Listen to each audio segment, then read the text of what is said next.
Hello and welcome to Cinema Wellman. I am your host, David. Let me wait. I'll explain this there. There we go. I'm your host, David, and today we're going to take advantage of Chet's absence as he takes his daughter to college, and we're going to take another trip to the Cinema Wellman DVD vault. Chet doesn't like it when I venture into the vault, so I waited until he was away. So have a great year, Chloe.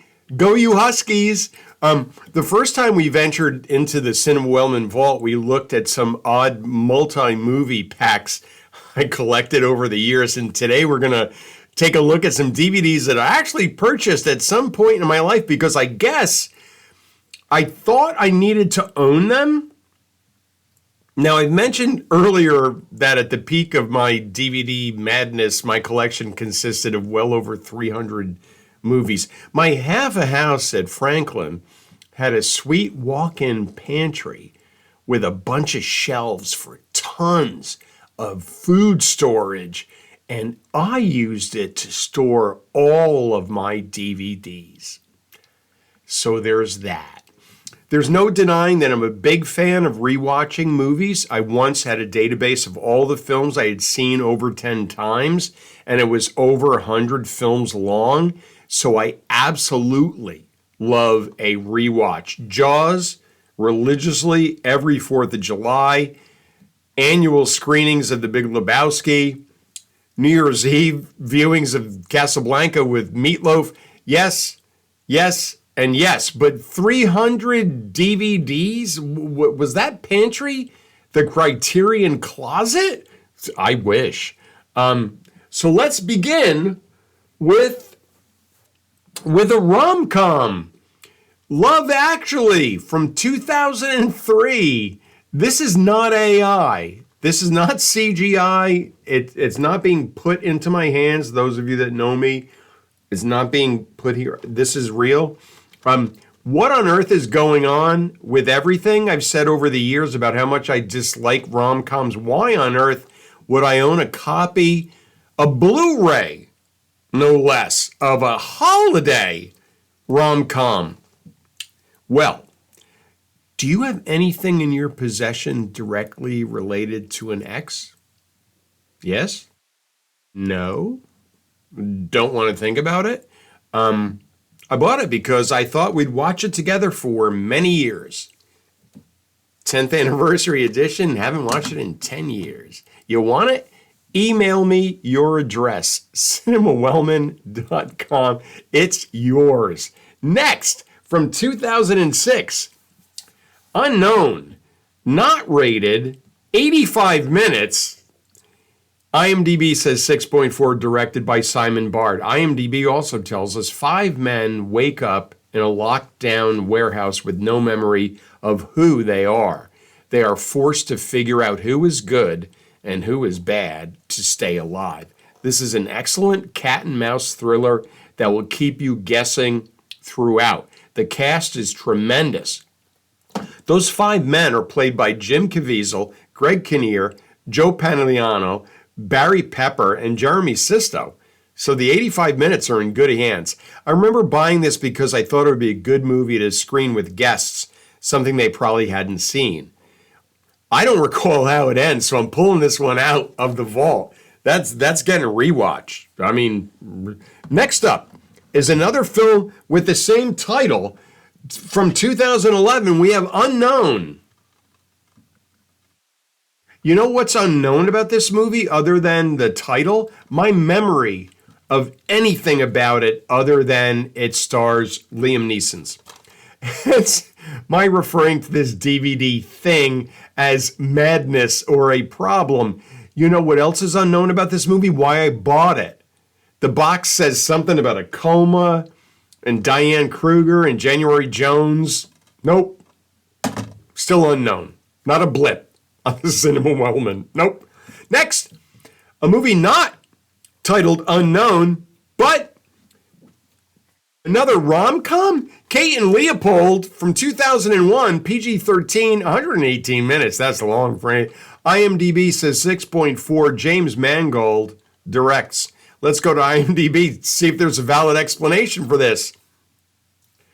An English Duke from 1876 is inadvertently dragged to modern day New York, okay, where he falls for a plucky advertising executive. Well, there you go. It's a time travel rom-com, so I'm exonerated. It certainly was that plucky ad exec that got me involved. She's played by Meg Ryan. The Duke's played by, you're the Duke, Hugh Jackman. And there's a solid supporting cast of Liev Schreiber, Natasha Lyonne, and Bradley Whitford. I like this, but it still doesn't explain why I'm holding a copy of it in my hands. I mean, at least there are no more rom-coms on the list. Oh, good God, what fresh hell is this? Catch and Release from 2006? No time travel. But Jennifer Garner grieving her fiance's death and learning about its secrets? What the shit? I love Timothy Oliphant, but really, folks, there's no excuse for this one either. Again, send me an email, cinemawellman.com. Send me an email with your address, and I will put it in the mail to you. Next, from 2013, American Hustle. David O. Russell directed, 7.2 IMDb, 138 minutes, rated R. I can explain this one. Really, I can. It earned 10 Academy Award nominations, including Best Picture, and the cast includes some people I have always enjoyed watching over the years. Jennifer Lawrence, Amy Adams, Christian Bale, and to a lesser extent, Bradley Cooper. There was tons of hype surrounding it when it came out, and everyone was raving about it. I missed it in the theaters, so I considered it a must-own without seeing it. Boy, do I wish this was the only time that I ever did that. Fool me once, etc. Next, from 2004, Clint Eastwood's $1 Million Baby. 8.1 on IMDb, 132 minutes, rated PG-13, which I question that. Let's begin by saying this is a tremendous film, nominated for 6 and winner of 4 Academy Awards, and really all 4 were biggies. Best Supporting Actor, Morgan Freeman. Best Actress, Hilary Swank. Best Director, Clint Eastwood. And Best Picture. A great sports film with themes of determination and courage. A great boxing film with a grizzled old coach and the up-and-coming fighter. And if you've seen this, you also know how stunningly heartbreaking it is. I know I saw this in the theater because my mother pretty much forced me to go. You have to see this. The ending, of course, hit me like a sledgehammer, which brings up the question, why would I buy the DVD? This isn't something I want to watch over and over. I never want to see it again. Did I think the DVD had a different ending? I'm honestly starting to question a lot of my past DVD purchases. Well, at least I never bought a copy of The Da Vinci Code. 2006. Ron Howard, what have you done to us? IMDb 6.6. You didn't see it. 149 minutes. Spare us. And rated PG-13. Are you serious? I love the book. I remember not being able to put it down, and I think I read it in 2 days. Then I was excited to find out that Ron Howard was going to direct Tom Hanks in the film version. Little did I know how horrible this movie would be. It's absolutely horrendous. And Tom Hanks' hair? Worst supporting actor. So why did I spend actual money on a DVD of a movie that I despised? This mystery is much better than the one in the film. Next, from 1998, directed by Mimi Leder. Letter? Oh, sorry, Mimi. Deep Impact. 2 hours, PG-13, IMDb 6.3. I actually like this movie. I'm going to take it out of the vault and I'm going to put it with Unknown in the studio collection. I think it got sent to the vault because I find parts of it terribly heartbreaking. And I must have been feeling that the day that the vault versus studio collection decision was made. IMDb tells us, and they will back me up, a comet is discovered to be on a collision course with Earth as doomsday nears. The human race prepares for the worst. You know, people are giving up their seats on a rescue helicopter to little kids. No thank you to that in real life. Next, from 1990, directed by James Orr, IMDb says 6.4, 116 minutes, PG-13. Mr. Destiny.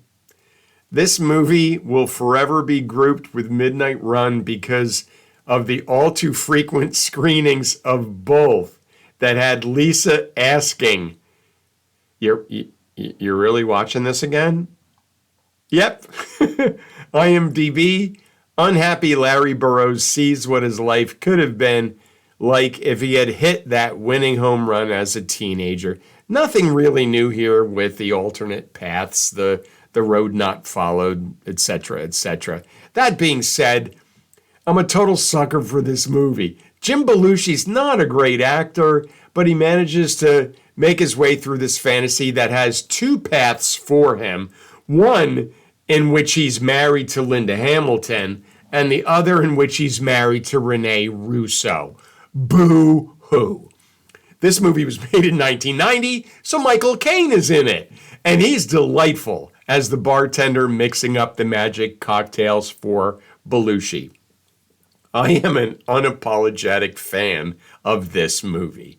Next up is, I'm taking it out of it's coming out of the vault, sorry. Next up is a film whose title can be found on Urban Dictionary. Don't do that. I did not know that when I added this movie to my collection. From 2005, directed by David Slade, IMDb 7.0, 104 minutes, rated R. It's hard candy. Maybe IMDb can help me. Haley is a smart, charming teenage girl. Jeff's a handsome, smooth fashion photographer. I'm nauseated even reading an internet chat, a coffee shop meetup, an impromptu fashion shoot back at Jeff's place. Jeff thinks it's his lucky night. He's in for a surprise. Take my word for it. Jeff deserves everything he gets and more. I hate Patrick Wilson because of this movie. I cannot watch him in anything else without getting totally skeeved out because of his character in this movie. I remember screening this for Larry during a visit, and he was pretty much silent during the entire movie.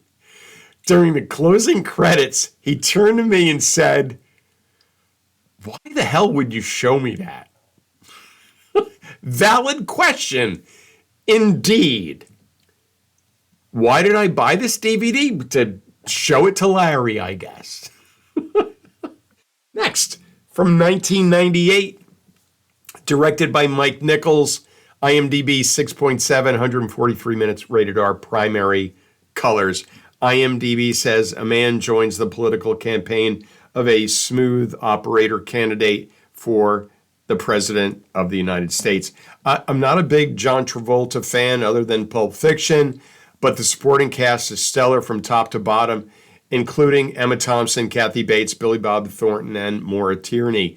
This is the story of Bill and Hillary Clinton, no doubt. It's so thinly veiled at times that I'm wondering if any legal action was ever taken. I realize this is fiction, but this is also a look at the world of American politics with all of its sleaze and lies and corruption. Unfortunately, a lot of this movie seems like a documentary. And that leaves us with one more DVD to more or less explain before we close the doors of the vault again. Maybe until he takes Chloe back to college next year. Chet's due back soon. It's a movie I know I've talked about before. Since there's so much to talk about, It's from 2002. Joel Schumacher's rated R, 81. I love saying it, crisp. 81 minutes. IMDb says 7.1. It's IMDb. Publicist Stuart Shepard finds himself trapped in a phone booth, pinned down by an extortionist sniper rifle. So, boys and girls, a phone booth is a small, often enclosed public structure containing a telephone for making calls. Colin Farrell plays Shepard, and even though this entire thing is pretty cheesy, I think he does an excellent job. Shepard is not a likable character by any stretch, but you can't help but feel for him when he's stuck in the trap of the calculating sniper who taunts him the entire time via phone conversation. Suspenseful cheese would be the genre I'd say this fits into. Is that a genre? Suspenseful cheese. Band name, maybe. Well, that's a wrap from here at Cinema Wellman as we took another look into our extensive vault of DVDs that still haven't made their way to the local library. We hope you see us again next time when we go back to school with Cinema Wellman.